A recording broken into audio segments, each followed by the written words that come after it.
Hello everyone, welcome to Ashramik Vidyalay. Myself Firdaus Sheikh. So dear students, in this video we will learn in our Honeysuckle book chapter number 7, Fair Play. Okay, so let's start. Students, this story is written by Prem Chand. Okay, so now we learn what happened in the story. This story is of about two friends who had to decide what was more important. ये जो story है ये दो friends के ऊपर दी गई है और इसमें बताया है कि क्या चीज़ इम्पोर्टेंस होती है, फ्रेंडशिप या एनिमिटी, दुश्मनी या दोस्ती इम्पोर्टेंस है। और एक चीज़ और इसमें सीखने मिली है कि और sense of what is right and what is wrong, और एक सेंस कि क्या चीज़ सही है और क्या चीज़ गलत होती है, वो चीज़ हमें ये स्टोरी में सीखने मिलेगी। Okay, so let's start. Fair play part 1। Juman Shaikh and Algu Chaudhary were good friends. अब ये स्टोरी में जुमन शेख और अलगू चौधरी नाम के दो फ्रेंड्स हैं। So strong was their bond of friendship that when either of them went away from the village the other look after his family.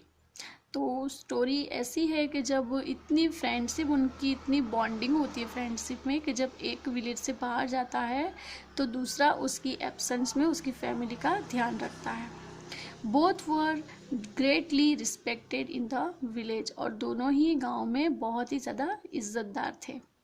Juman had an old aunt who had sum property. अब जुमन जो है उसकी एक old aunt होती है जिसकी थोड़ी सी प्रॉपर्टी है। This she transfer to him on the understanding that she would stay with him and he would look after her. अब जुमन की जो आंट है उसने अपनी प्रॉपर्टी जो है वो जुमन के नाम पे कर दी, क्योंकि उसको लगता था कि जुमन जो है वो उसकी बहुत केयर करेगा और उसको अपने साथ में रखेगा, उसके साथ वो खुश रहेगी। The arrangement work well for a couple of years.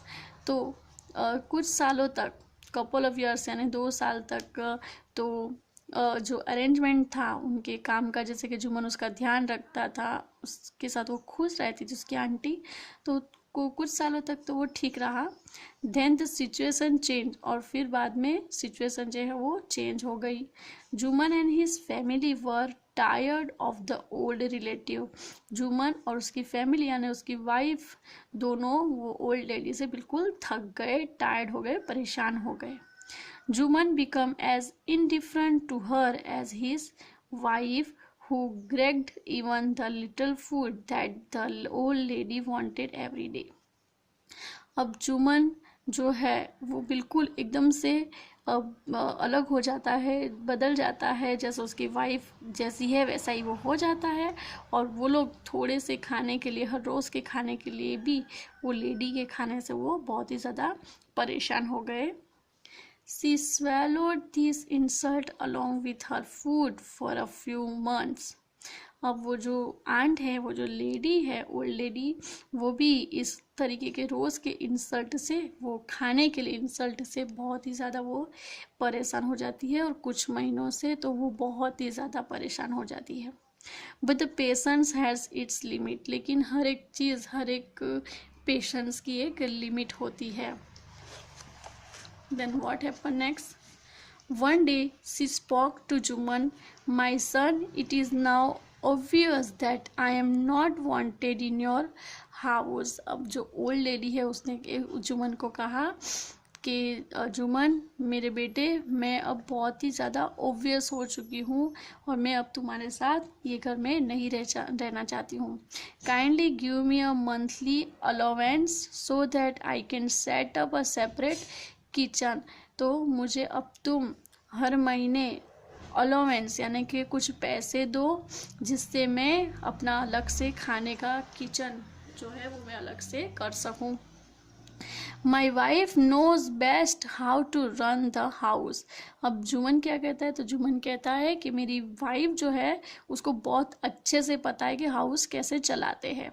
Be patient, आप शांत रहो, सेड जुमन सेमलेसली। ऐसा वो सेमलेसली उसने उसकी आंट को बोला। This made his aunt very angry and she decided to take her case to the village panchayat. अब ये बात सुन के जो आंटी है वो बहुत ही ज़्यादा दुखी, बहुत ज़्यादा गुस्से हो जाती है और वो डिसाइड कर लेती है कि वो ये केस जो है, ये सिचुएशन जो है वो पंचायत में लेके जाएगी. For many days the old lady was seen taking to the villagers explaining her case and seeking their support. अब बहुत दिनों तक वो जो लेडी है उन्होंने जो गांव के लोग हैं उनके सामने ये बातें एक्सप्लेन करी, उनका केस बताया और कहा कि मुझे सपोर्ट करो. सम सिंपथाइज विथ हर, कुछ लोग उनसे सिंपथी करते थे कि आप बहुत दुखी हो.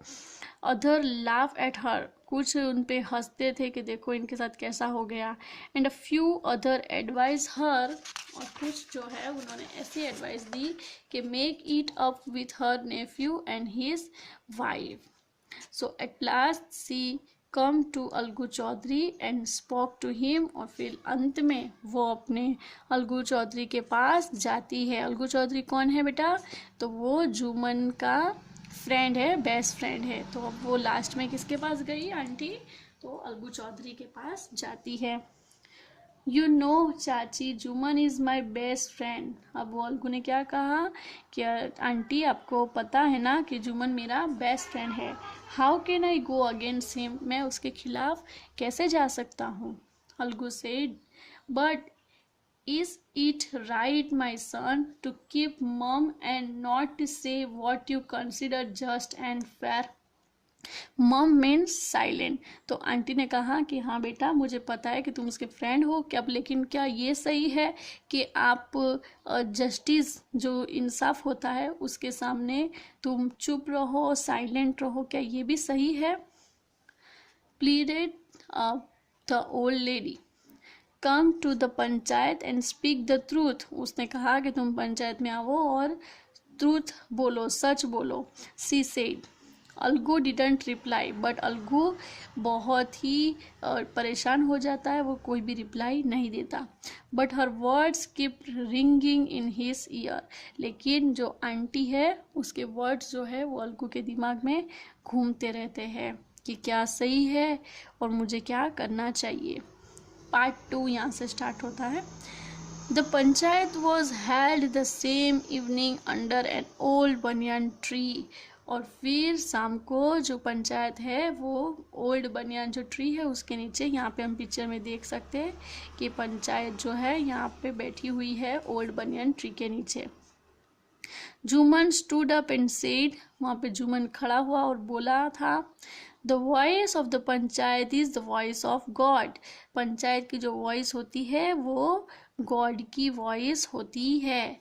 Late my aunt nominate the head punch, I will abide by her decision.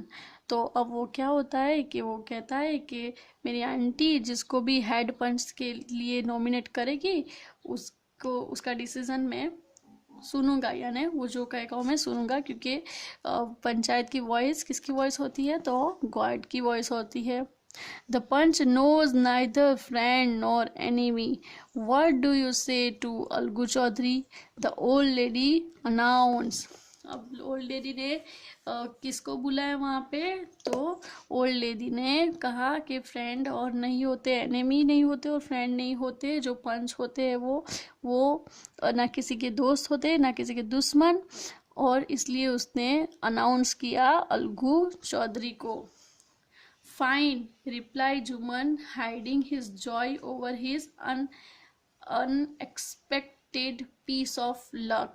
अब जैसे ही उसने अलगू चौधरी का नाम सुना तो उसने कहा फाइन, ठीक है आप बुला सकते हो, क्योंकि उसने हाइडिंग हिज जॉय, उसकी खुशी जो है उसके चेहरे के पीछे छुप रही थी, क्योंकि उसको पता था कि जुमन और अलगू, जुमन को पता था कि अलगू तो मेरा फ्रेंड है तो मेरे ही साइड में जस्टिस करेगा. चाची, you are aware of my friendship with Juman, said Algu. अब जैसे ही अलगू आता है तो उसने कहा कि आपको हमारी फ्रेंडशिप के बारे में तो पता ही है, आप अवेयर हो हमारे दोनों की फ्रेंडशिप से। तो आंटी ने कहा I know that, reply the aunt, मैं जानती हूँ, मुझे पता है, but I also know that you will not kill your conscience for the sake of friendship. लेकिन आंटी ने ये भी कहा कि मुझे ये भी पता है कि तुम फ्रेंडशिप के लिए अपने खुद के कॉन्शियस को नहीं मारोगे।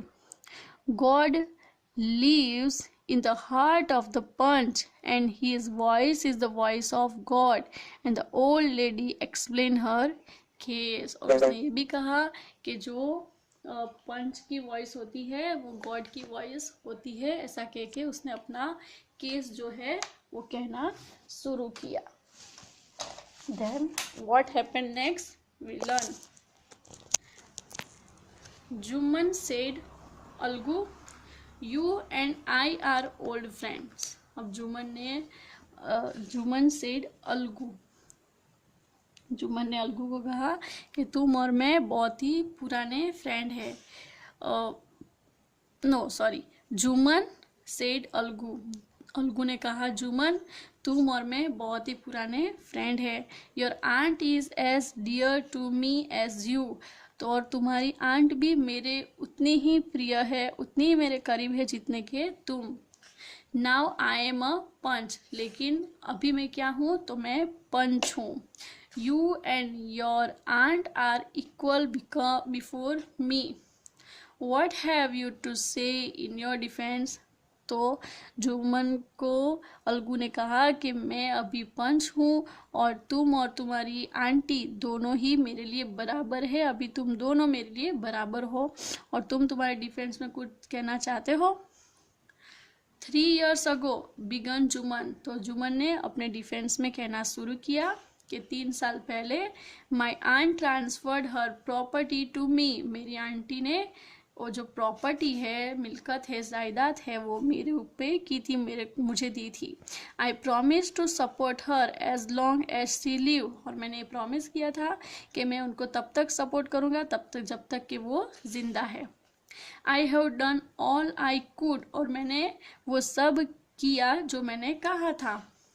There have been a couple of quarrels between my wife and her, but I can't stop it। और जब मेरी वाइफ और आंटी के बीच में क्वेरलिंग, झगड़ा होता था, तब भी मैं कुछ नहीं बोलता था, मैं बस देखता रहता था, मैं कुछ नहीं बोलता था, उनको बिल्कुल भी रोकता टोकता नहीं था। Now my aunt is claiming a monthly allowance from me, और अब ये मेरी आंटी मेरे पास मंथली अलाउंस यानी मुझे महीने का रेंट दो, भाड़ा दो, पैसे दो, ऐसा उन्होंने मेरे पास मांगा। दिस इज़ नॉट पॉसिबल, और ये पॉसिबल नहीं है। That's all I have to say, और ये सब चीज़ें मैं यहाँ पे जो कह रहा हूँ, ऐसा जो हुआ था वो मैं यहाँ पे आपको बता रहा हूँ कि ऐसा सब मेरे साथ हुआ था। Jumman was cross examine by Algu and others. अब जुम्मन ने क्या किया, क्रॉस एग्जामिन किया अलगू से और दूसरों से। देन अलगू अनाउंस, फिर बाद में अलगू ने अनाउंस किया, we have gone into the matter carefully, अब ये मैटर में हम बहुत ही ज़्यादा ध्यान देंगे। In our opinion Jumman must pay his aunt a monthly allowance or else the property goes back to her. और बहुत ज़्यादा सोचने के बाद अलगू ने ये फैसला सुनाया कि जुम्मन को या तो फिर उसकी आंटी को मंथली अलाउंस देना पड़ेगा, या फिर उसको उस आंटी की सारी प्रॉपर्टी रिटर्न करनी चाहिए। Now the two friends were seldom seen together. अब बहुत ही, अब क्या हुआ, इतना सुनने के बाद कुछ ऐसा होता है कि दोनों फ्रेंड्स अब बहुत ही कम एक दूसरे के साथ दिखाई दे रहे हैं। क्यों? क्योंकि अलगू ने ऐसा डिसीजन सुनाया जो सुनकर जुम्मन को बिल्कुल भी अच्छा नहीं लगा, और उस दिन से दोनों की दोस्ती जो है वो टूट जाती है। The bond of friendship between them was broken, और दोनों की फ्रेंडशिप क्या हो गई, तो टूट गई। In fact Jumman was Algu's enemy and wanted his revenge. और फिर क्या हुआ कि जुमन जो है वो अलगू का दुश्मन बन गया था और वो बदले में ही घूम रहा था कि कब ऐसा मौका आए कि वो अलगू से बदला ले। तो स्टूडेंट्स ये था हमारा part 1। Okay, so next video में हम पार्ट 2 लर्न करेंगे। So bye bye, take care, thank you.